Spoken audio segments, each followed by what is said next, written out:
Good afternoon. I want to welcome you to this session of the Louisiana Historical Association's 2020 annual meeting, coming to you virtually as is necessary because of the COVID. I'm Paul Hoffman, Emeritus Professor at LSU. I'm the chair of the session, and we're the last, but by no means the least, and I think probably the best anyway. Native Americans in Louisiana is our topic, and what I want to do is introduce each of our presenters just before their talk. And then at the end, we'll deal with any questions or comments. Remember that you can use the chat room to direct a question or a comment to a particular participant or to everybody that's on the panel. If you're not on the panel, you can might as well turn off your video if you like, and that's who we'll see, okay? So our first participant this afternoon is Eric J. Toups, who is a PhD student at the University of Illinois, Champaign, Urbana-Champaign, I guess they call it these days. He earned a BA in history at LSU with a minor in mass communications in 2006. His master's is from the University of Maine in 2019, where he served as a TA. And while there, he received a fellowship to study French at the University of Laval in the summer of 2018. His scholarly interest is on the Jesuits and their activities in French Canada and Louisiana during the 18th century. He's made a professional presentation on an aspect of that topic at a graduate student conference at the University of Maine, and that has been accepted for publication. I don't know if it's been published yet or not, in the Michigan Historical Review. His paper today is entitled Indian Men and French Women, in quotes, Conflicting Masculinities in 18th Century Louisiana. Eric? Thank you very much for the introduction, Paul. And that paper actually did ended up getting published shortly after I sent that vita. But on to the topic. Before I get started, I did want to open just with a brief land acknowledgement, which I suppose is a bit odd given the digital format, but I wanted to do it regardless. So I would like to acknowledge, despite our digital format, that this conference premises itself on the homelands of the Acolapisa, Adai, Apache, Avayalas, Bayagula, Caddo, Cushata, Chitimacha, Shawasha, Washa, Koroa, Ofagula, Homa, Mugulisha, Kinipisa, Natchez, Tunica, Biloxi, Tainsa, Atacapa, Pascagoula, Yazoo, and Choctaw peoples, among many others. So, gender undergirded nearly all contact between European colonial powers and the indigenous peoples of North America.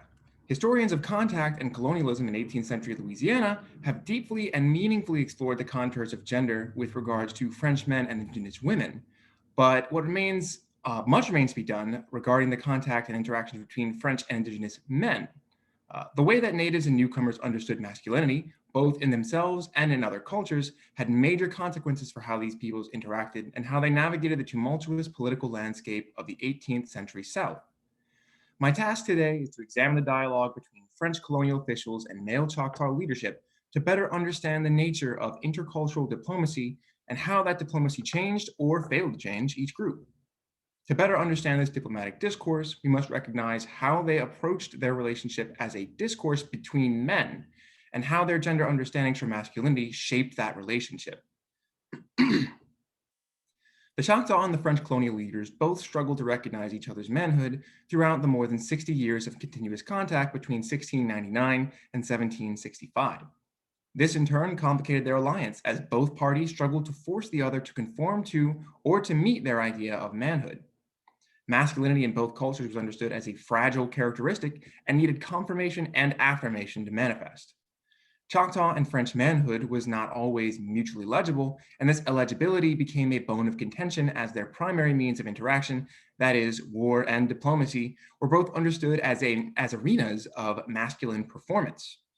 The Choctaw, especially in the early phase, expressed their dissatisfaction with the French in often gendered terms, such as using the term, quote, woman as an insult. Contact for both the male Choctaw leaders and French colonial officials were thus a site of intense anxiety and masculine insecurity. Because the French were operating on Choctaw terms of encounter, French colonial officials began to conform to Choctaw masculinity and to express their grievances with the Choctaw in similarly gendered language. French officials believed that their continued existence in the lower Mississippi Valley depended on their alliances with native groups. At no point between the establishment of the colony in 1699 and its cession to Spain in 1763 did the white French population exceed even half that of the Choctaws. The Choctaws could field more fighting men and fight more effectively in the continental interior than their French allies. French officials depended on Choctaw auxiliaries to project power and influence, and to keep the English in Carolina from making any further incursions. The French could not even fully feed themselves in the earlier phases, relying on the Petit nations for food and shelter in exchange for weapons and European trade goods. French colonial officials often expressed their conviction that the Choctaws could attack and annihilate the colony at any time if they so desired. French Louisiana's continuous presence along the Mississippi River depended on their native allies, and because they were the most populous and powerful, the Choctaws especially. The Choctaws also saw their continued existence as contingent on French alliance, but for very different reasons. When they met the French in 1699, Chickasaw slave raiders armed with English guns had been wreaking havoc upon Choctaw villages for decades. Severely outgunned, the Choctaw fell prey to these slave raiding parties and could not match them without guns of their own. These raiding parties carried off women and children to sell at Carolina slave markets or to adopt to bolster the numbers, and Choctaw warriors often felt powerless to stop them. The arrival of the first French colonists in 1699 provided them with an opportunity to get much-needed guns and munitions to fight off their enemies. When the Choctaws were later debating whether they should stay aligned with the French in 1729, some leaders responded that they owed a debt of gratitude to French officials who had, quote, made them true men through their guns. The most important element of Choctaw manhood, that which separated adult men from boys, was their martial prowess. Choctaw boys could not become men until they took part in a raid that killed an enemy. They would confirm their kills by collecting heads or scalps and return these trophies to their villages. They would then receive their adult names and have their victories engraved into their flesh via tattoos, so that Choctaw warriors fully embodied their manhood at all times on a physical, social, and spiritual level. Additional triumphs could be recorded as additional tattoos or titles, and male Choctaw rank was inseparable from distinctly masculine feats. Choctaw elite manhood further depended on a chieftain's ability to procure goods and supplies for the community.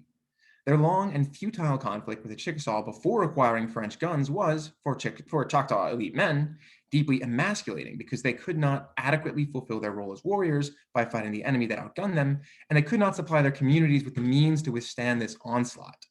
This is why Choctaw leaders expressed their acquisition of arms and supplies of the French as, quote, becoming men. They could now fight the enemy and share their newfound wealth as Choctaw men should. Yet elite Choctaw men struggled to square their political dependence on the French with their perception of French colonial officials as not being, quote, true men. At the surface, French colonial officials almost never had visible tattoos, with a few notable exceptions. So there was no physical way of distinguishing warrior prowess unless it was directly observed. Only rarely did the Choctaw directly observe such action, however, as the French had very few soldiers and were loath to deploy them with Choctaw auxiliaries readily available.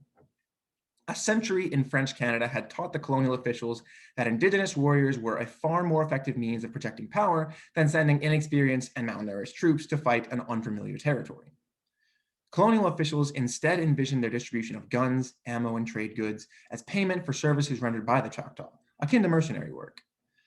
French soldiers were also poorly supplied, underfed, and rarely was even half of any given detachment battle ready at a given moment due to injuries and illnesses, as well as desertion. The colony also suffered an acute labor shortage, having not yet imported peasant families or enslaved Africans in the first 20 years, and so could not farm enough to adequately feed itself, depending on donations from local tribes, and sometimes even dispersing troops to live among them in times of severe famine. When Choctaw leaders encountered the French, they had to come to terms with being dependent on, quote, men who had failed to meet any definition of manhood. Their past manly feats could not be discerned from their unmarked flesh. They almost never proved themselves in war, and the French chieftains failed to demonstrate even the most basic generosity of their warriors. Instead, they begged the Choctaw to feed them and to fight on their behalf. Indigenous warriors and chieftains expressed their frustrations, in one example, in 1717, towards the French governor, Jean-Michel de L'Épinay, by saying that he was, quote, an old woman, and that he never went out of his house, that he made a big noise, but that all his words did not go beyond the door of his room.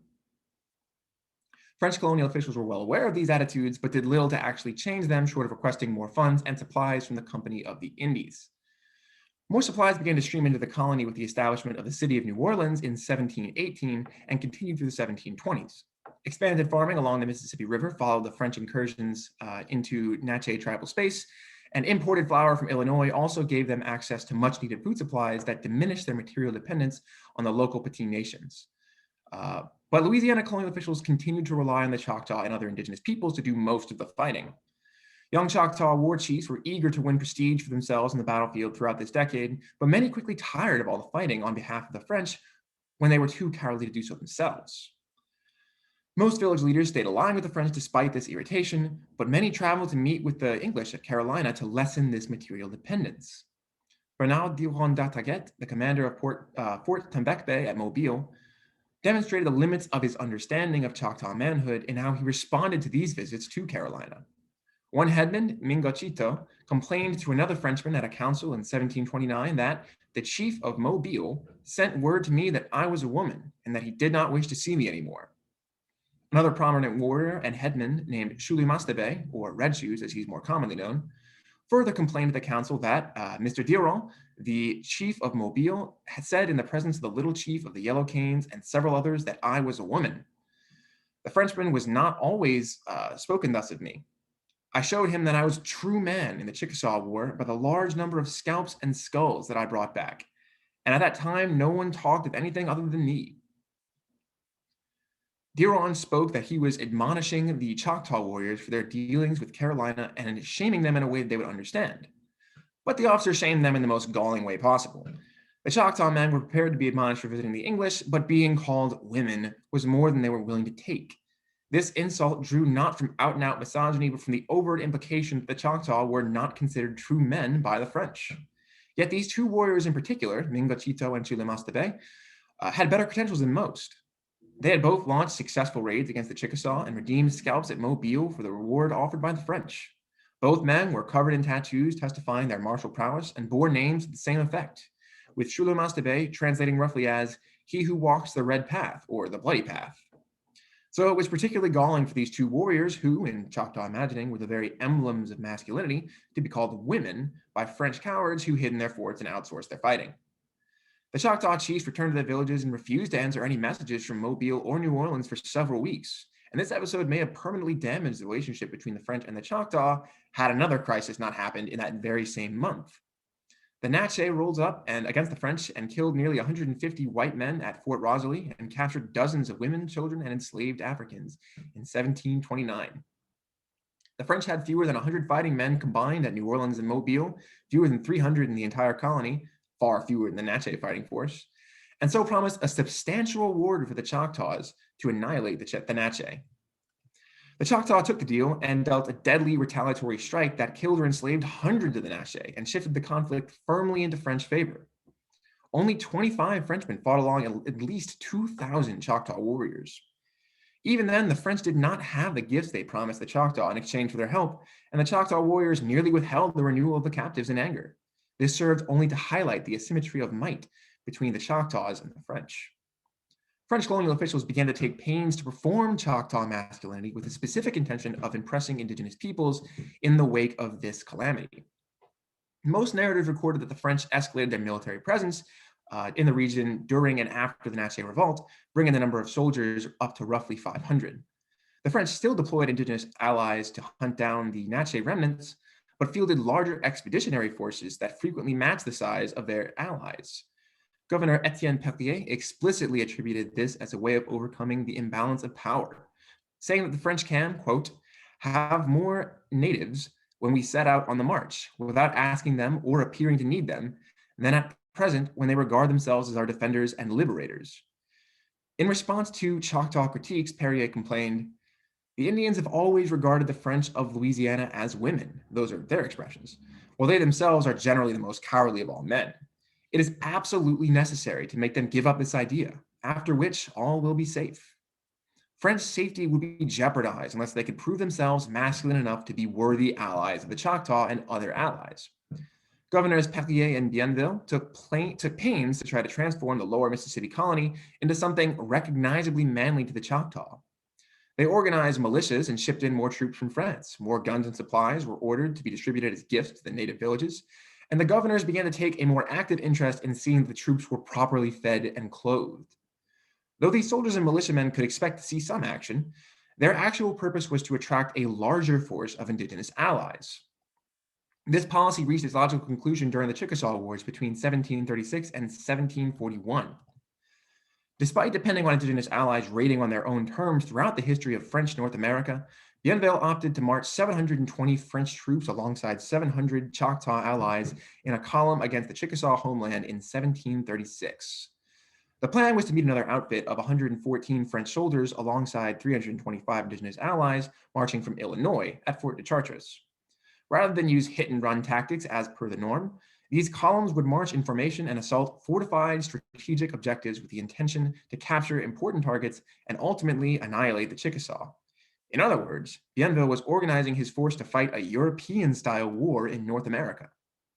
This departure from over a century of French military doctrine in North America makes more sense when we remember that the chip on the French shoulder that they had as a result of the Natchez revolts. This campaign, organized and executed as a European-style military campaign, afforded the French an opportunity to demonstrate their valor and masculinity on European terms in a manner legible to the Choctaw. Their direct participation allowed Bienville to represent the colonial French as a warrior society worthy of Choctaw esteem. This campaign was unfortunately a disaster. The Chickasaw routed and destroyed the Illinois force, killing its French commander and leaving them in such disarray that Bienville, who arrived much later, did not know what had happened until weeks later. Rather than wait for the Illinois force that would never come, Bienville launched a frontal assault against a Chickasaw stockade. Marching in formation so tight that, as one Choctaw warrior later noted, made it impossible for the Chickasaw to miss them, Bienville's force broke against the stockade and was forced to retreat with over 200 casualties, 100 dead and 100 wounded. A follow-up campaign was similarly arranged and launched in 1740, with hundreds of French troops meeting in Illinois alongside indigenous allies, but failed yet again to inflict a defeat upon the Chickasaw and was forced to sue for peace not long after. The French relationship with the Choctaws remained shaky from then on, culminating in the Choctaw Civil War that brought about by debates whether or not the Choctaw should remain aligned with the French. Simply put, we cannot fully understand the relationship between the Choctaws and the French, and perhaps between any other cultures, without applying gender to our encounter with them in the archive, just as they understood their encounters with each other through the lens of gender. Historians cannot fully appreciate how tenuous Franco-Choctaw relations had become without reading into the meanings of moments like Diron's decision to shame the Choctaw warriors by calling them women. The French knew that Choctaw raids against the Chickasaw were highly effective and had been for decades, so the decision to launch a costly European-style campaign makes little sense unless we also examine their anxieties about their eroding masculinity. Indigenous communities and European colonial powers continually gendered their encounters before and after the 18th century, so our understandings of the nuances and anxieties of North American cross-cultural contact and diplomacy will remain lacking until we examine these encounters in their local and gendered contexts. Thank you very much.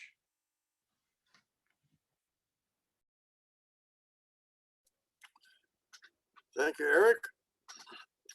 If you have any questions, be sure to post them on the chat box, please. Our next speaker is Robert Caldwell. He is assistant professor at Southwestern Louisiana Technical and Community College in Many. He earned his PhD from the University of Texas at Arlington in 2018. His dissertation is on the Choctaw and Apache foodways, published in 2015 by the Stephen F. Austin State University Press. His research was supported by the American Philosophical Society, the New York Historical Society, and the Smithsonian Institution. He's presented scholarly papers at the American Historical Association annual meeting, the Southern Historical Association, and also at UT Arlington. He published an essay in 2 volumes on the history of Native American and Afro-Creole peoples, and he has 2 biographical essay entries in the history of cartography, volume 5, which is in press.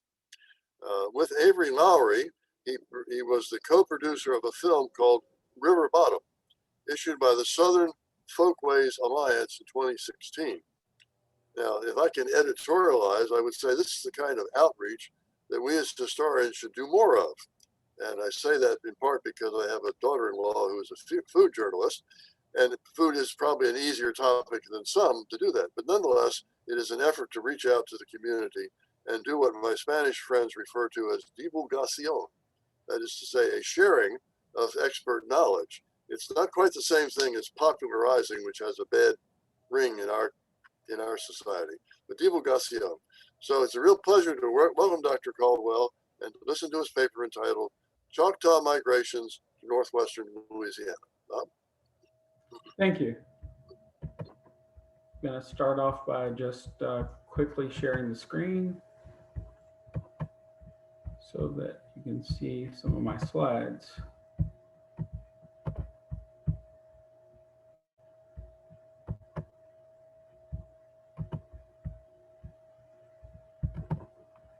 All right.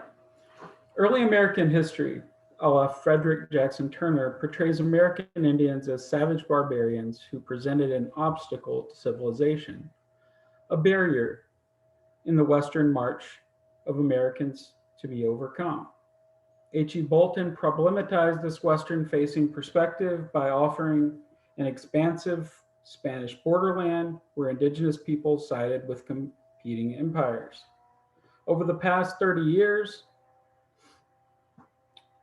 numerous Euro-Indigenous interaction, there have been numerous new theorization of interactions, and these more recent histories include numerous useful frameworks.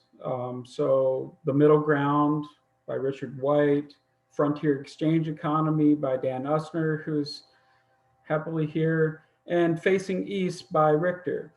Richter's Facing East from Indian Country attempts to move towards an indigenous perspective, but its uniaxial framework too often evokes a mirror image of Turner.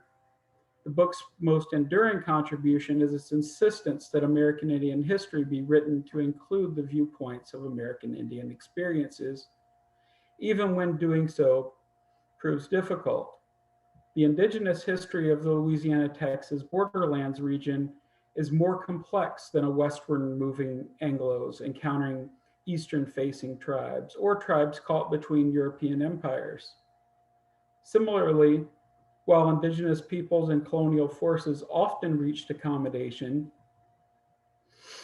it would really be a mistake to uncritically apply, the concept of a borderless middle ground to the region. Historians of the American West, Ty Cashin and David Rohrvell, have suggested that the West transcends both process and place, resulting in a theory of many Wests. If there are many Wests, then there can also be many different sorts of Western frontiers, not just this sort of Turnerian sort of process. When most American historians, even those who eschew Turner, speak of a frontier, they mean an Anglo or Anglo-American frontier. But of course, this is not the only frontier of American history. Just as British subjects experienced push-pull factors that led them across the Atlantic, and the same dynamics led Americans further west, Choctaw people faced their own population pressures, factional warfare, and the search for better hunting and farming. This is the story of that western-facing Choctaw frontier. Choctaw were the most numerous of the Muskogean-speaking peoples to cross from the West Bank, from the East Bank to the west of the Mississippi, and this is something that Eric, kind of briefly hit upon about with the war against the Natchez peoples. And once those peoples were annihilated and basically pushed into a refugee situation amongst other tribes, this opened up space for further western migration of Choctaw people. Choctaw were numerous in what was known as West Florida, and they made regular visits to New Orleans throughout the 18th century. Some have argued that by the latter part of the 18th century, Louisiana was, in fact, an extension of the Choctaw homeland. And, this kind of Western migration, basically starting with the Appalachia and others into the Red River Valley, it's been pretty well documented following, starting in the fall of 1763. At that time, the Choctaw polity was far more decentralized than is usually imagined. And the decision to migrate was probably made at the family, band, or village level. After about 1500 and before the 1780s, Choctaw shared a common language and culture, but their political organization hinged on village level headmen and war chiefs who were selected on merit and derived their power through their ability to organize the distribution of goods. Village chiefs would in turn delegate power to regional or district chiefs, each of who depended on a council in their quest to grow their district for dominance over a larger share of Choctaw territory. While the war and diplomacy were the purview of these chiefs, daily obligations and life were organized according to the matriarchal clan structure. James Taylor Carson, in Searching for a Bright Path, argues that the movement west to Choctaw was part of the broader emergent market revolution. Of course, the Choctaw were integral to the French trade in deer hides, which, although slightly less prosperous, mirrored the northern fur trade. And women, as Dan Uskner shown, long sold herbs, spices, produce, and baskets in Louisiana markets. Carson also stressed that the Choctaw integration in the cattle economy, which I'll mention a little bit later.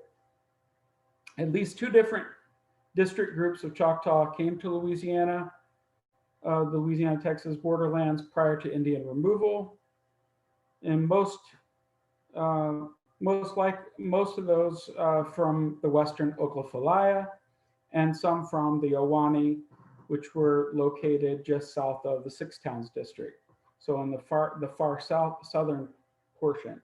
Like European immigrants to the United States in the same period, these groups journeyed west for opportunity, but each experienced particular dynamics that hastened their journey.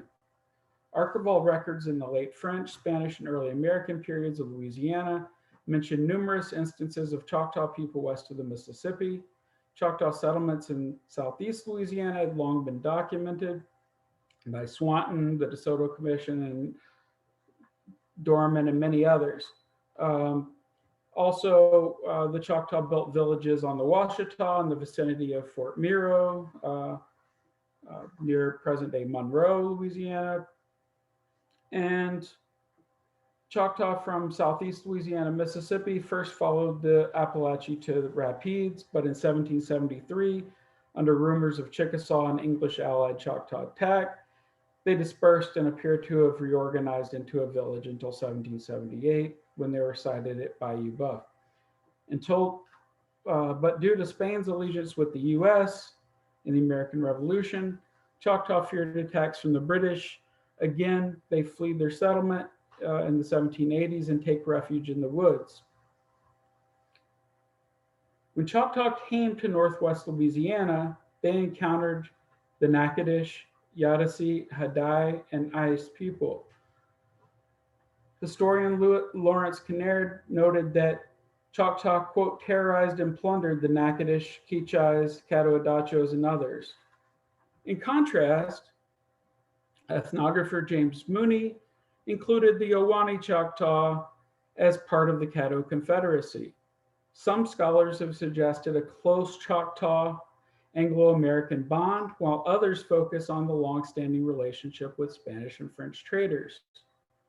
I myself have struggled to reconcile these apparent contradictions and to understand what caused Choctaws, including some of my own ancestors, to migrate to Western Louisiana and Texas in the first place.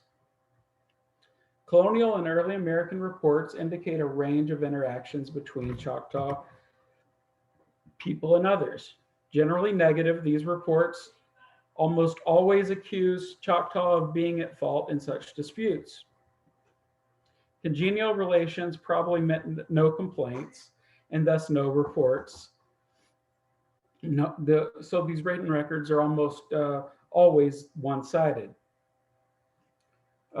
Nevertheless, these reports of wild Choctaw contrast with long-standing and contemporary ideas of so-called civilized tribe. After examining archival sources and secondary literature on Choctaw west of the Mississippi and intertribal relations prior to removal, it becomes clear that the knowledge of 18th century dynamics in Mississippi is absolutely necessary to better understand the later dynamics between Choctaws and others in the Red River and Trinity region. Rapid geopolitical changes, economic, ecological, epidemiological pressures all combine to create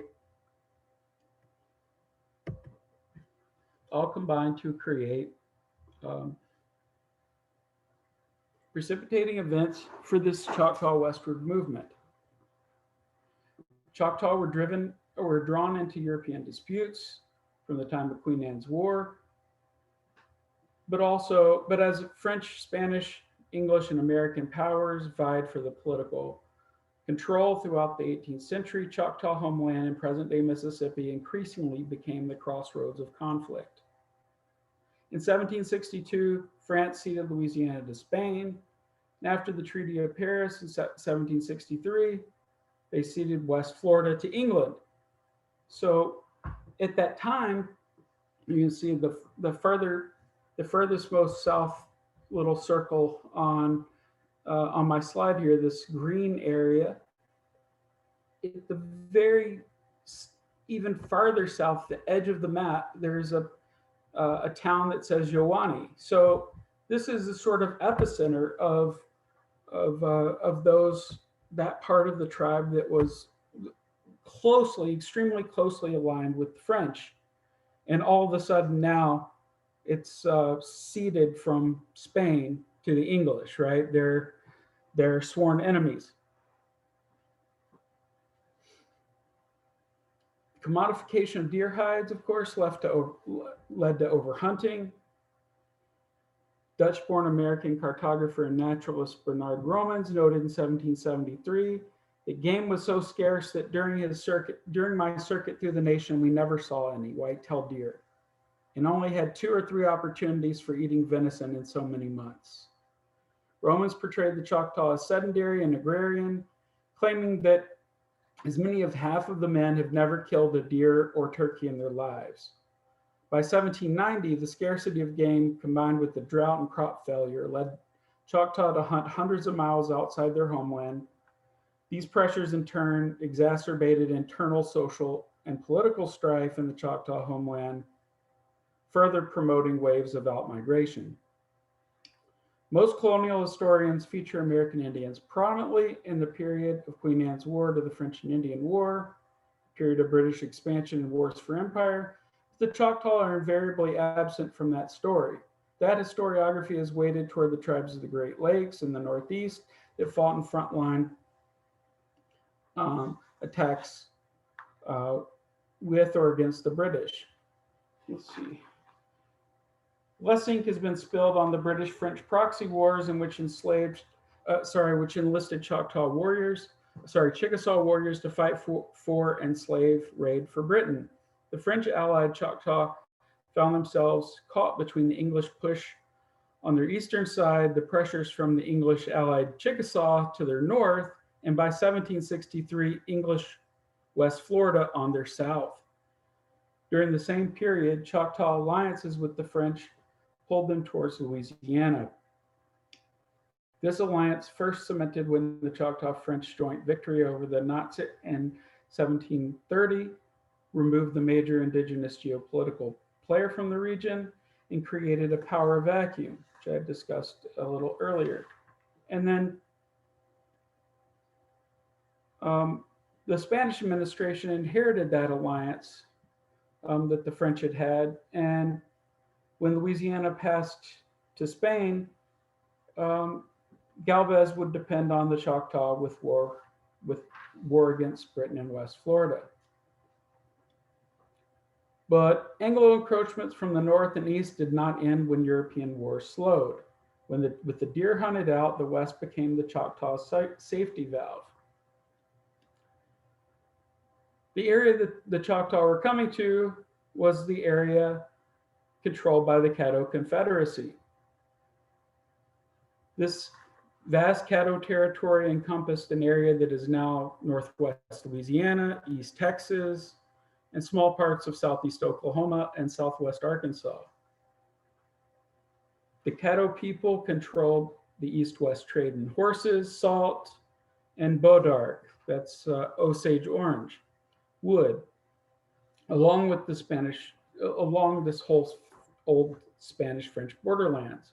These tribes were becoming increasingly enmeshed in Spanish and French markets at Natchitoches and Nacogdoches, and were facing their own pressure.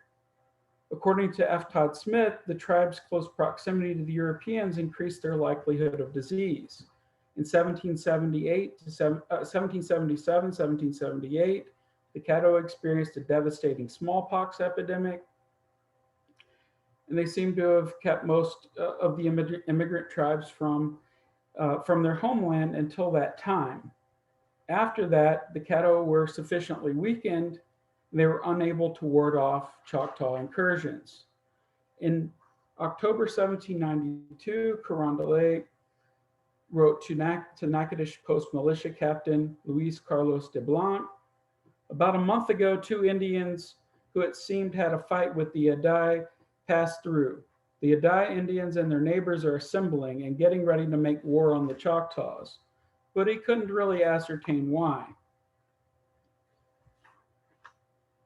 Not much later, the Colonial Administration based in New Orleans, of course, I think Eric had already said, depended heavily on the Choctaw. That Colonial Administration depended on the Choctaw for numerous defense, including that against the Osage. They encouraged peace between the tribes in Northwest Louisiana, but the Natchitoches Post commander said he was unhappy with, quote, "the manner in which the Choctaws have comported themselves with the inhabitants of this district, robbing them of their labors, turning their horses loose in their crops, killing cattle secretly in the woods, and stealing horses in all parts to take them to their villages."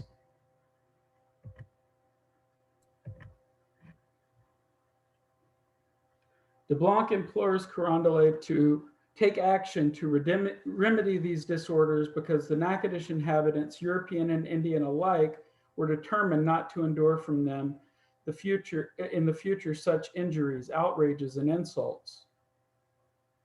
The Choctaw came to the Louisiana-Texas borderlands under the pretext of hunting, but after their arrival, they often remained. Their presence created frontier conditions for the people already settled there.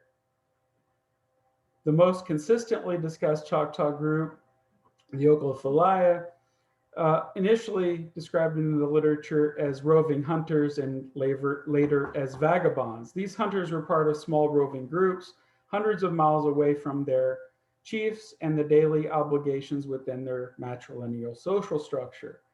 They cultivated individual relations with traders,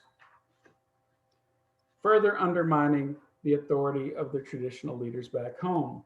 Individual male occupational hunters were more likely to be disruptive than those with family units. These hunters were attracted by better hunting grounds, as well as the numerous and decentralized licensed and unlicensed traders in Louisiana. French and later Spanish officials encouraged hunting west of the Mississippi as a deterrent to the Osage, although officials at Natchitoches actually opposed it. These incursions against natives and European farms and families were not warfare, but raiding. In Choctaw society, a council structure was necessary to declare war. Lacking a local chief and miles away from their political structures, they acted as free agents under minor leaders. Indian agent John Sibley adjudicated numerous disputes between various Choctaw factions, American residents, and other tribes. His policy was to encourage Choctaw to make treaties with American allied tribes and authorize metal chiefs who would minimize strife. Additionally, he helped facilitate the settlement of non-hostile agrarian and stock-raising Choctaw along the Louisiana-Texas borderlands. In April 1807, a Choctaw named Captain Sam presented himself and produced a certificate signed by the most respectable inhabitants of the country of Rapides on Red River, where he had lived for some time past, and that he was peaceable and honest. He requested permission to plant corn and build some temporary huts at a prairie near the Adai, where he could live quietly and have his little stock about him and not be in the way of white people. Sibley says, I gave him permission. He had with him several men and women, exclusive of children, to encourage him. I gave him 7 hatchets to cut cane, 7 hoes, 1 axe, blah, blah, blah, from the factory at Natchitoches. Some seed corn, peach stones, garden, and melon. Around the same time, Choctaw emissaries visited Caddo, and Sibley made Tuscagoda a metal chief. Less than a month later, the Caddo arrived at Sibley's door complaining that a party of 8 Choctaws attached an Anadarko woman at Salt Lick on the Sabine River, killing 2 and stealing the Osage scalps that they held. Sibley dispatched William Rawlings to gather all the Choctaw chiefs who had previously made peace with the Caddo and bring them back to Natchitoches for adjudication. At that time, Sibley attempted to collect all of the various small bands of Choctaw living in the region to try and settle them under a single chief, but he was unsuccessful in doing so. Robert, could you Yes. round that up, please? Absolutely. I didn't see the message. So basically, Spain's loss of Louisiana did not absolve them from the Choctaw problem. This Choctaw frontier continued to move into Texas, and in Texas, the Spanish also continued to experience these sometimes wild Choctaw. But in conclusion, I would say that the polity that the Choctaw had at that period was far more decentralized than people expect, and the Choctaw incursions into Northwest Louisiana, including their intermarriage with the Hadai people and other natives and Spanish soldiers, descendants of Spanish soldier settlers and French traders, led to an existing population that's still in Northwest Louisiana, the Choctaw Apache community of Ibar. Thank you. Thank you. You need to unshare your screen, please.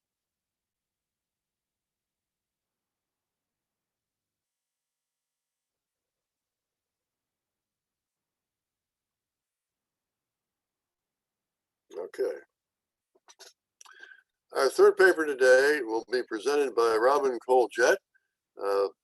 Ms. Cole-Jett brings an unusually diverse background to a career in public history focused on the Red River Valley, especially in Texas. She earned a Bachelor of Science degree from East Texas State University at Commerce, and a Master's in Education from the University of North Texas, and an MA in History in 2006 from the Texas Women's University at Denton. And since January 2019, she has served as an educator interpreter at the Isenhower Birthplace State Historic Site, and also as an exhibit consultant for the Red River Historian, a journal which she also edits and publishes. She serves as the Director of Education for the Museum of the American Railroad between 2009 and 2010. She lists 5 books generally on the history of the Red River Valley. One of them is in the Arcadia publishing series of images of America on Louisville. And in addition, she has several articles and 9 papers and many public presentations. Her paper today is entitled The Red River Medicine Stone, How It Got to the Peabody Museum and Its Conflicting Interpretations. Ms. Robin. Thank you very much. If y'all can hear me, thumbs up as I tell my students, thumbs up. Awesome, thank you. This one here is about a big rock that was found along what may have been the Brazos River.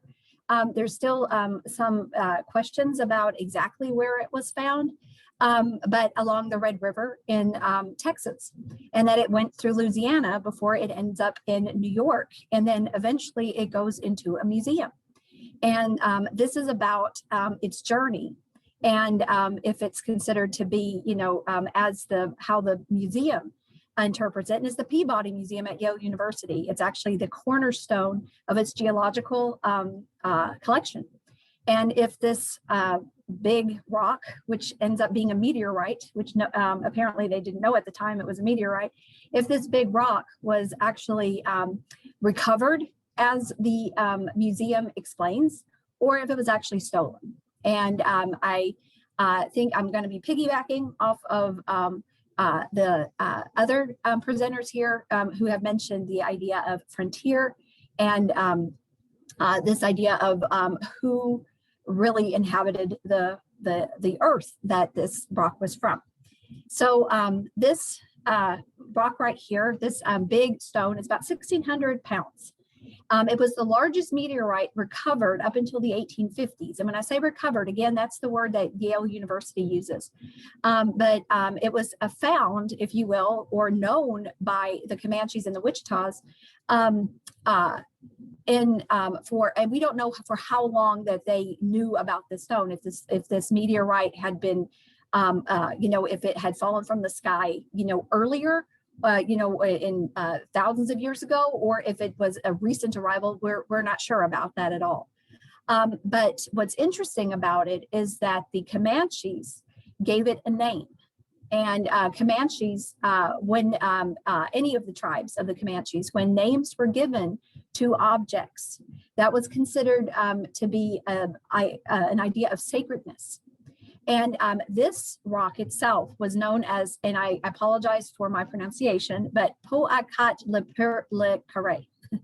And it was also called the medicine stone by contemporaries, by Anglo and European contemporaries, because the Comanches also believed it had medicinal qualities. And when we talk about medicine with Comanches, we're not talking about healing. Like today, when we talk about medicine, we're thinking, okay, a vaccine, or we're thinking some sort of pharmacy, something, you know, pills or what have you. Instead, medicine was, for example, does it give someone strength? Can you create some kind of almost like a spell on people or not? Can it bring favor to one person over another? So the other thing about this meteorite that's really interesting is how much it has been chipped. And the chipping may have come, you know, naturally, but there's also some chipping that people had, that people did.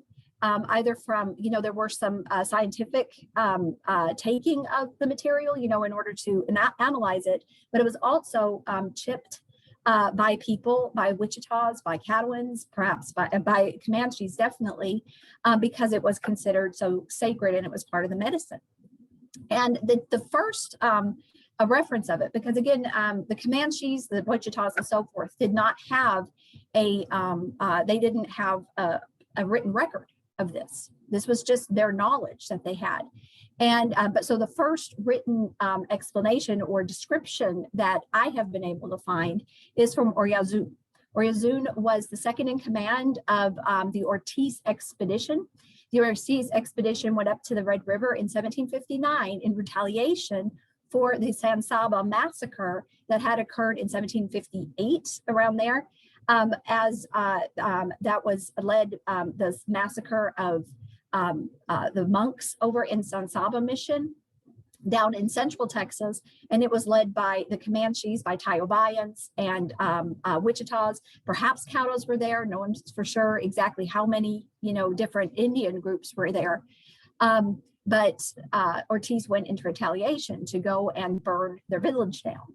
And so on their way up to what's known as the Tayobayan village, that is along the Red River in today's Montague County, Texas, and Jefferson County, Oklahoma, the village actually spanned the rivers. There were two sides of that village. And they said that when the Spanish came there, that there was a French flag that was waving, but the village itself was just a tad bit older than French contact, apparently, but the French did start trading there. And as they were going up to this village, Oriazun noticed, because that was his job, was to write down what he was seeing and what was happening each day. He mentioned a pyramid-shaped chunk of iron between the Brazos and the Red Rivers. That's the only thing he had. You know, he apparently was not very poetic. He did not, explain a whole lot of what he said, or what he saw, but that's what he mentioned. That was seen. Then it takes all the way until 1772, when that's Nazir de Mézières, when he mentions and he visits this same Tayoban village. That's when he bestows names to this village, San Teodoro and San Bernardo. And he, of course, was French, but he was the Spanish emissary at the time, back in 1772, when this was all Spanish, including Louisiana Territory was under Spain. And he writes that some 20 leagues to the north of the Brazos River was a mass of metal, which the Indians say is hard, thick, and heavy and composed of iron, and that they venerate it as an extraordinary manifestation of nature. Now, Mézières apparently did not visit this chunk of iron, is what he calls it, but at least he recognized that it was iron, because he apparently was able to, gather that it was magnetic. And so he at least recognized that. I don't have a whole lot other else from that until we get to Henry Glass in 1808. Now, by 1808, as you know, Louisiana Purchase happened. And that's when many traders were coming into the Red River, coming up the Red River, and wanting to trade with nations beyond Louisiana, and going into what was really Spanish-held territory. Either, again, Louisiana Territory included today's Oklahoma, but again, the Red River was the boundary between the United States and New Spain. And so Henry Glass, he was a trader from Natchez, Natchez, Mississippi, and he received permission from John Sibley to go up to the Tayobayan villages. Again, villages because they spanned the Red River, and in order to set up trade. And when he got there, he was told about the stone. He was told about this wonderful stone. And Dan Flores, the historian Dan Flores, that I'm sure, very great historian, very big influence of mine, by reading. He really explained, he's the one who transcribed Henry Glass's journal, and he transcribed it, but he also, annotated it. So he gives a really good description of Henry Glass going to go see, wanting to go see this this large stone, the medicine stone. So Henry Glass goes to it, and he is being led by Comanches. Not again, the Tayobayans are Wichita people, but he's led by Comanches because there were a number of Comanches that were in the camp. However, there were a number of Comanches that said it's really the Wichitas, whereas the Wichita said it's really the Comanches that venerate the stone, or what have you. But what Henry Glass wrote when he was going there in his journal is that as he journeyed to the stone, which apparently took about a day, that the people started following him, meaning, the Wichitas and the Comanches and whoever else was at the village, the Tayobayans, and it became very numerous of people following him to this stone, containing of men and women and children. And Henry Glass said it was almost 1,000 people went to go with him to go see the stone. And the native people, he said, demonstrated considerable ceremony as they approached the rock. That there was something very important about this rock, that this was a stone, again, they're called medicine stone. It was given a name. The name is still known. It was still written down at this point by, traders and so forth. It was an important artifact for the people of the Comanches and the Wichitans. And but Henry Glass brings this information back when he goes back over to Natchitoches. Again, he got the permission to go to Natchitoches, and so when he comes back, he tells John Sibley about it. Well, and what's interesting is that as I was doing some more research, there were several others. There was at least 2 other meteorites. Now, by 1810, around there, the Red River meteorite that I'm talking about, it's gone off of the prairie. It's no longer in the, sorry about that. It's where I'm at right now. They're giving a presentation, an announcement. But there were 2 other meteorites at this point. One of them was actually drawn or painted by George Catlin in 1836. This meteorite is now located at the Texas State Museum, the Bob Bullock Museum over in Austin. The one in 1810, the one that was taken, the large one, is now at the Peabody Museum at Yale University. So pretty much all of these big rocks, all of these meteorites were actually removed from their locations. And the people who claimed them the most, whose medicine and so forth that was, you know, I wouldn't call it a center because it's a decentralized faith system, but it definitely was an important part of them. And all of that is gone. The tribes don't have access to it at all anymore. This right here of George Catlin, the painting is showing the Comanches giving arrows to this medicine stone. Again, this is not the medicine stone from the Red River. By 1836, it was gone. It was already in New York at the time. But they are giving tribute to it by, you know, throwing or, you know, giving it arrows and so forth, which was, you know, considered a tribute to this medicine stone. Rachel Plummer, you might know her from, she was the cousin of the better known Cynthia Ann Parker, who were both of them were kidnapped by Comanches back in 1836 at Fort Parker. Rachel Plummer ends up becoming enslaved by Comanches.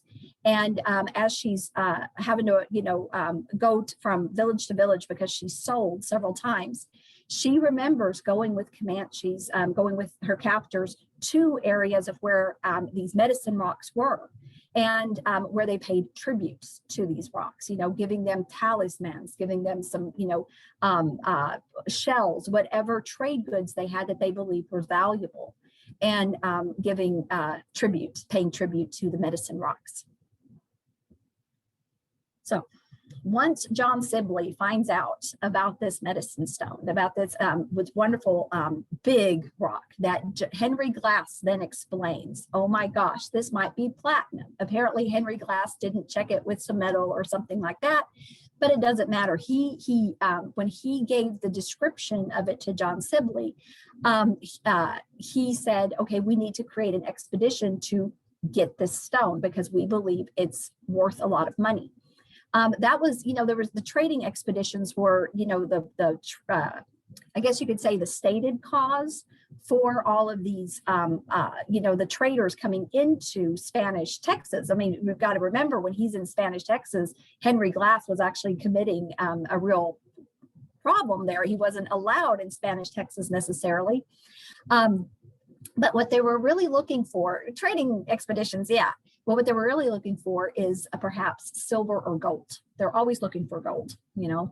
And so when this big rock is mentioned to John Sibley is thinking, oh my gosh, might this be platinum? So he mentions in a letter to a geologist that, and the geologist was Dr. A. Bruce, that is possibly gold or silver, obedient to the magnet, brilliant as a diamond, and of quick silver in color. If it is not platinum, I do not know what it is. So Dr. Bruce, who receives that letter, and so what John Sibley's asking, Dr. Sibley's asking Bruce to do is to check on it, see what it is, in the hopes that this would be a major bonanza. Dr. Bruce then writes to Benjamin Silliman. Benjamin Silliman actually, he has a journal that he publishes, and it's one of the very first geological journals in the U.S. There aren't that many copies left over because as soon as he started publishing, he stopped it. I don't know exactly what happened, why he stopped publishing it, but probably because, you know, it wasn't very profitable or what have you. But Dr. Bruce, when he was writing to Dr. Silliman, Benjamin Silliman, he wrote that the Hayatans, the word for Comanches, and Pawnees, which is always used for Wichitas, but that's wrong because it could be Pawnees. Pawnees are they're from a different language group, or and often it's spelled as Panis, P-A-N-I-S, which is often also used for Wichitas. That they regarded it with much veneration and ascribed to it similarly powers in the cures of diseases. So this was, again, I just want to reiterate, this was a very important thing for the people of, for the native people inside Spanish-held Texas, which of course they did not see it as Spanish-held Texas. As an aside, the people we're talking about, again, the people of the Tiobayan village, the Comanches, the Wichitas who lived there and so forth, they are the reasons why the Spanish did not go further north than where they did.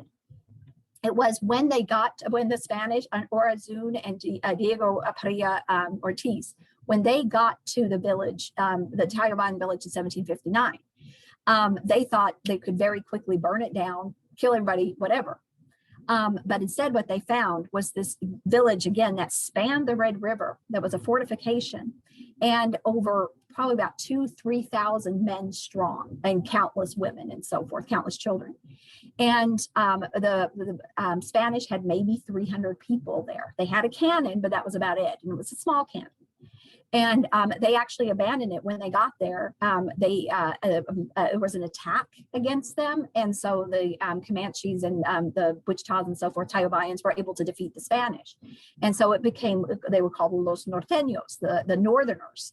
And one of the reasons why the Spanish did not go further north than they did in, the attempts of settlement. So again, these are powerful people at this point, and they have this stone, and this stone is their medicine, and it's a very important thing. But John Sibley thinks that it is platinum, and again, they were looking for a way to make a lot of money. And so John Sibley organizes a recovery expedition. He actually pays for it out of his own pocket. He usually, he's the Indian agent over in Natchitoches at the Sulphur River Factory.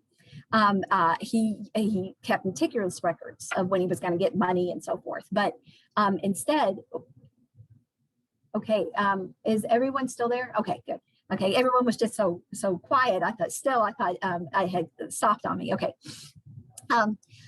But instead, what he did was he actually brought in his own money in order to fund this, because again, in the hopes of making, maybe making bank. Sorry, that's not a very academic term, but that's kind of what I believe he was thinking.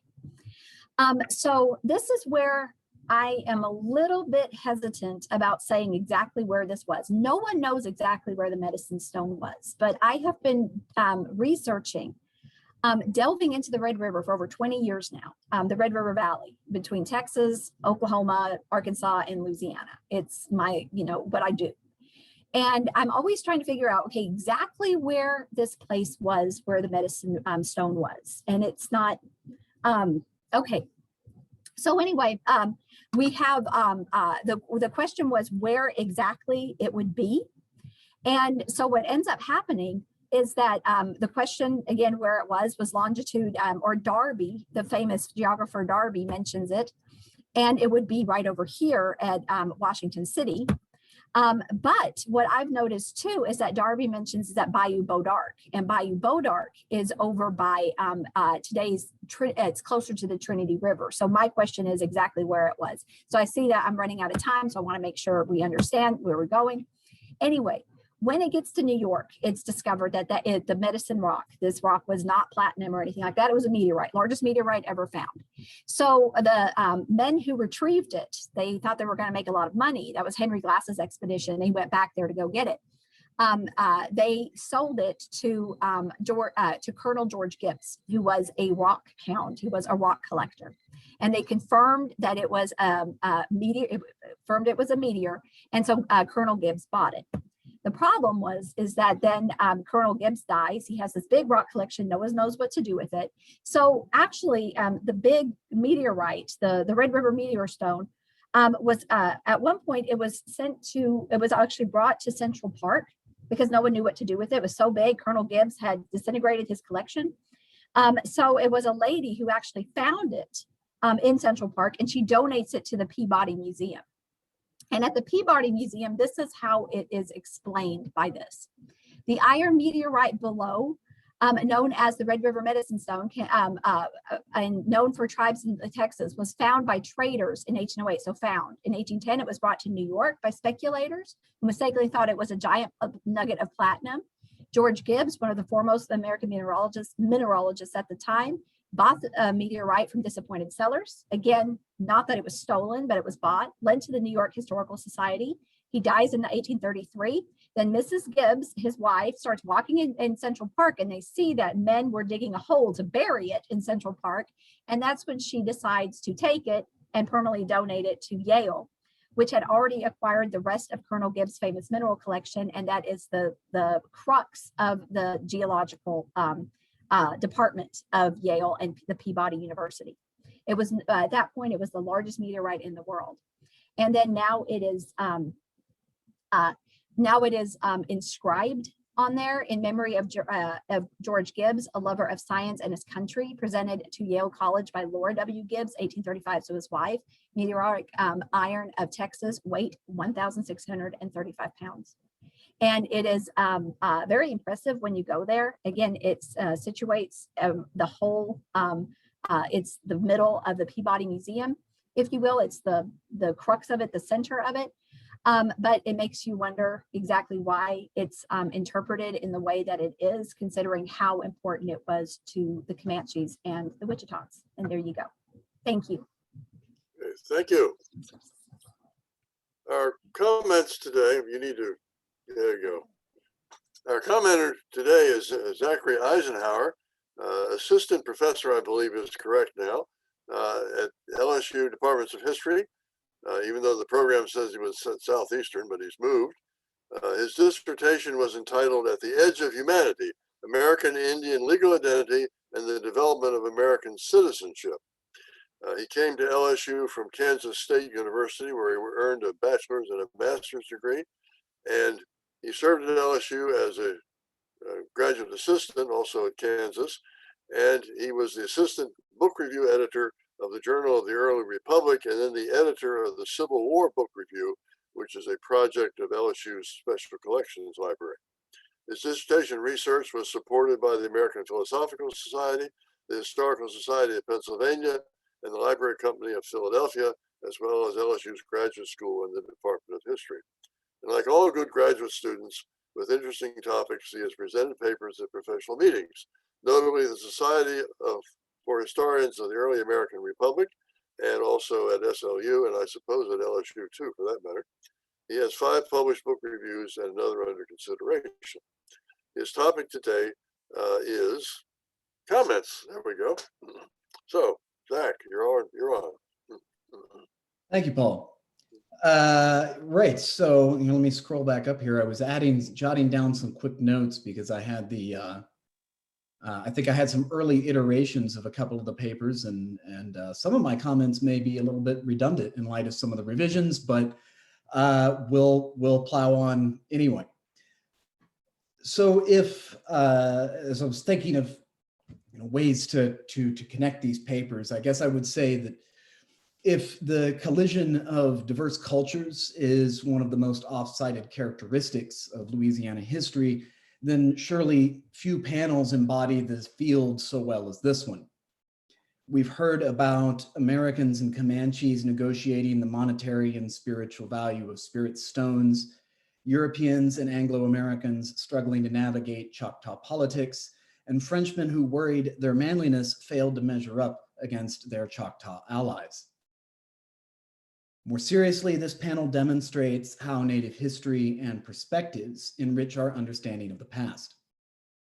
These 3 papers push the cultural and geographic boundaries of Louisiana history, just as Choctaws challenged French definitions of masculinity and pushed the Louisiana borderlands to the limits of the Southeast, or how the spiritual significance of medicine stones forces us to interrogate which sources we privilege.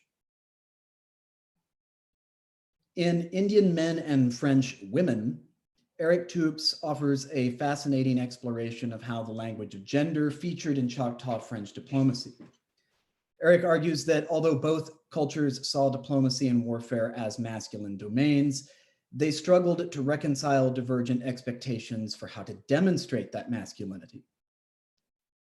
Although he claims that neither were able to impose their notions of masculinity on the other, and in the larger sense, I would agree, I must say that in the glimpse that we see here, the French seem to suffer more anxiety over their manhood than do the Choctaws. French governors and officers bearing no visible evidence of martial prowess and dependent on food subsidies and other support from Choctaw towns, sort of hiding in their forts, trying to goad allies into doing their fighting by calling them womanly. It's an image enough to almost make one feel sorry for the French, at least almost. The discussion that when I was originally reading this paper that I wish I could have heard more about, and then happily today we did, was about how French governors thought about their fortifications as they sort of increased those in the colony, and to what extent they consciously thought of these as a performance, trying to fulfill Choctaw expectations for masculinity, versus in the sort of standard military preparedness that would be part and parcel to their job description. The paper that I originally had sort of hints at some of these things, but you filled that discussion out quite a bit today, so I appreciate that, even if it sort of takes the wind out of some of my comments here. I also, though, wondered if and how this gendered diplomatic language intersected with the language of kinship.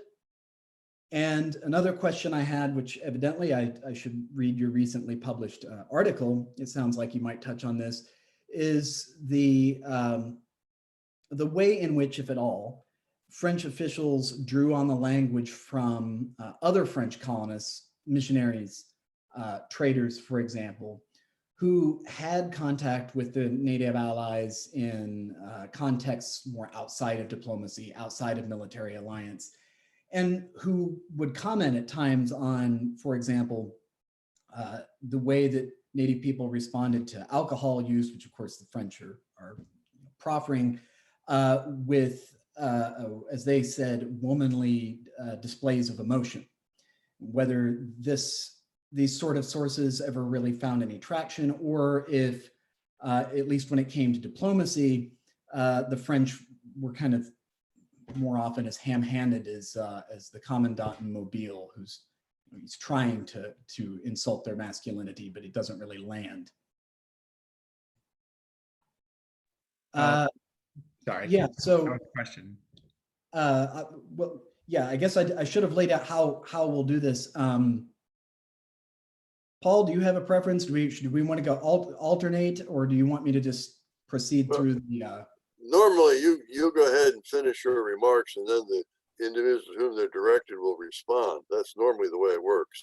Okay. Otherwise, we're lucky never to get beyond the first point you're making. Right. So please hold that thought, but I'll try to be brief and leave enough time here. All right. So where was I? Robert Caldwell's Choctaw Frontier dives into the complex dynamics of the Choctaw borderlands, arguing that Choctaw migration has too often been oversimplified as either a response to US policy, Spanish policy, or as an economic impulse. These were, of course, factors in Choctaw migration, but as Caldwell shows us, there are all sorts of other push-pull factors, many of which really originated from the Choctaw perspective and are primarily concerned with their internal interests, also environmental changes. By alternating overviews of push-pull factors for migration with case studies of particular Choctaw groups, we really see that it's virtually impossible to privilege European American policies or economic pressures from those national entities over Choctaw considerations. Anglo-American claims that Choctaws were mere vagabonds, as, to use their word, who carried disorder wherever they went, also falter against repeated attempts to recruit Choctaws as frontier buffers against other nations. So we really see a lot of the interesting contradictions in depictions of the Choctaws here. Caldwell forces us to push the spatial limits of Louisiana borderlands, showing how Choctaw westward migration connected with cultures at the edges of what we usually consider the Southeast, and not just as a result of US removal policies of the 1830s, but out of their own migratory interests. I like the effort to sort of invert the Turnerian notion of the frontier to the Choctaw perspective, showing how the borderlands shifted, but for Choctaw reasons. My main critique stems from the paper's ambitious scope. Numerous shifts in perspective and detailed discussions of some of the background and some of the sources make the central argument at times hard to follow. The difficulty of trying to weave together so many explanations for Choctaw migration is, of course, that the overall explanation fluctuates depending on time and place. And so I wonder if more tightly focusing on the case studies might help solve this issue, especially if different groups embody particular push-pull factors at a given moment. I also would mention that I'm not entirely convinced that historians have mostly ignored this particular aspect of the Choctaw experience besides those cited in the paper, but I'm not gonna take everybody's time talking about different titles. I'll be happy to share those suggestions afterwards. In The Theft of the Red River Medicine Stone and its effects on, I guess the title has changed, originally Effects on the Frontier Relations, Robin Cole-Jett gives us a provocative case study of how European Americans dismissed the spiritual value of native medicine stones, interpreting their value in monetary terms that encouraged theft in the name of science or simple treasure hunting. The story of the Red River Medicine Stones captures the larger disconnects between Native and European American communities on the basic definitions of value, property, and ownership.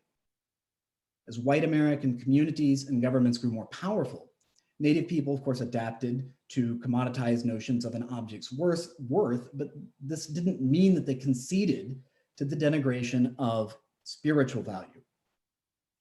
In this way, we see a discussion that sort of echoes those from Alan Taylor, Gregory Smithers, and others, but we usually hear this story in terms of deerskins, beaver pelts, precious metals, land especially. So readily commoditized resources. And in this case, we have a refreshing look at this contested and changing conception of value through objects that really privilege the spiritual significance. The monetary value of the spirit stones seems to have been questionable almost from the moment Europeans recorded them. For every breathless declaration that the stones contain precious metals, we see others that suggest they're probably meteorites. There's a real lack of consensus on this, but this proves no barrier to folks like John Sibley. And so I was struck with, especially Sibley, but some of these others, how there's sort of an irony that this obsession with assigning a monetary value to the stones almost becomes an article of faith as they repeatedly get communication. It's probably not platinum or gold or silver. It's magnetic, for crying out loud.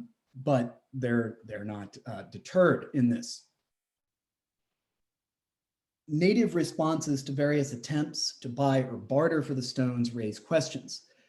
Whether the Wichitas who insisted it should be divided among them if it was valuable, or the Comanches who evidently humored some level of negotiation. I wonder, were they offering to sell only because they considered the object unsellable? Did these responses come only after it was apparent that Sibley or some other expedition intended to take the stone regardless?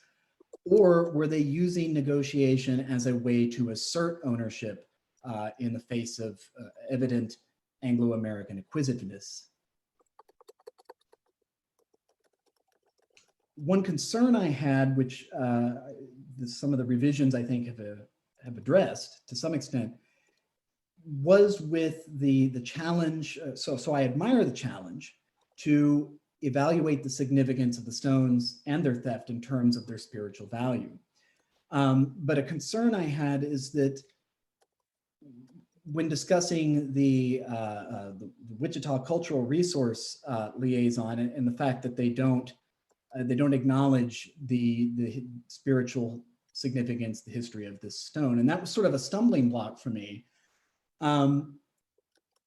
because of when we're looking at so many of these other sources that have a real vested interest in this stone. These are guys who are sort of prone to writing about Native spiritual beliefs in this sort of romanticized ethnographic language. They also want the stone to be valuable spiritually because that helps its value monetarily. So, they can't seem to sort of separate those two things.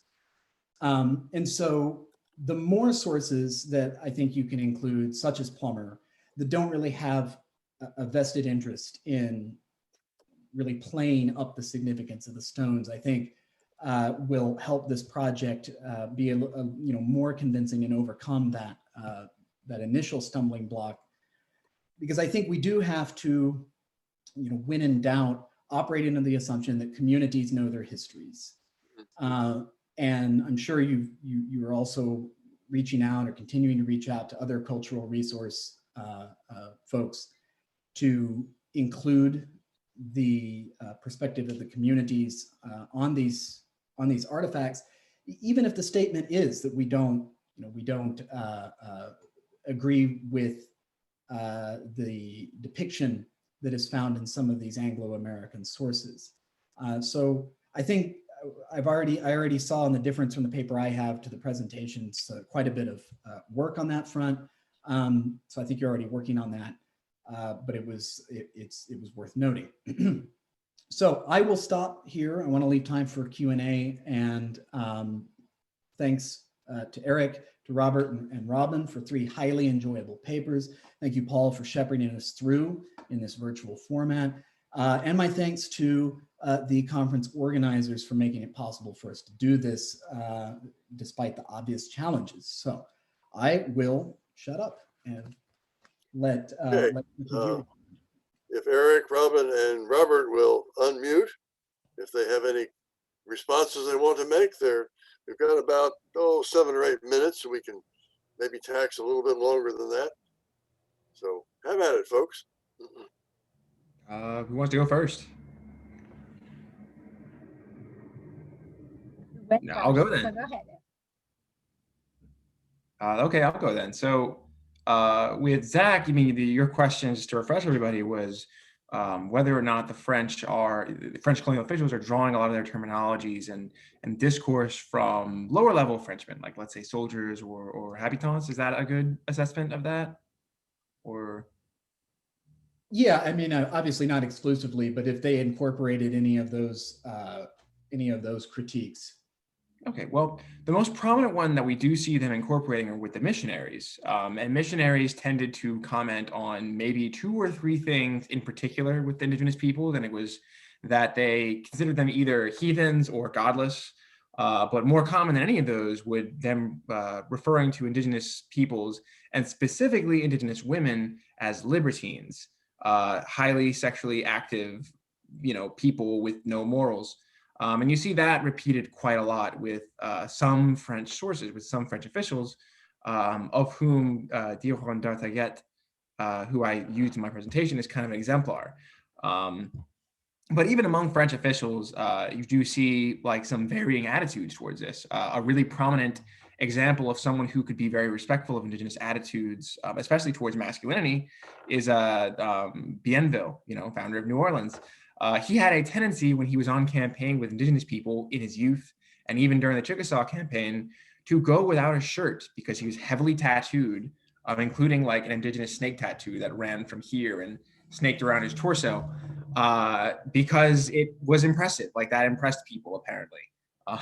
So imagine like a 60-year-old man taking a break from his plantation to go hunting up the Mississippi River without a shirt on to show off his tattoos. It can be kind of funny, but I think that also tattoos were actually pretty common among a lot of these French explorers who were like literally engraving indigenous symbols of manhood into their flesh. So there's kind of like, in a way, you don't really get direct words, but you get ink, language in a way, or you could perhaps call it alphabet, inscribed into people's flesh that kind of testifies to how they might feel about indigenous manhood or indigenous gender norms. These things can be very malleable. They changed over time. We can't really see it in my presentation, but I would be surprised if Bienville maintained a consistent attitude in the 40 plus years he spent in Louisiana. So the answer is that these things are very malleable. Sometimes there's some flow. Most of it's coming from missionaries. And when it's not coming from missionaries, it's usually in the form of tattooing. Okay, any other comments from the presenters? We do have a question from Bill Robinson, who basically wants to know, he said, you know, the portrayal of Native Americans has gone from savages to people who are the victims. And now he wants to know whether, in fact, we should be viewing them as really very clever actors, smart as the Europeans who thought they were manipulating them, maybe in some cases even smarter, because they were manipulating the Europeans back again.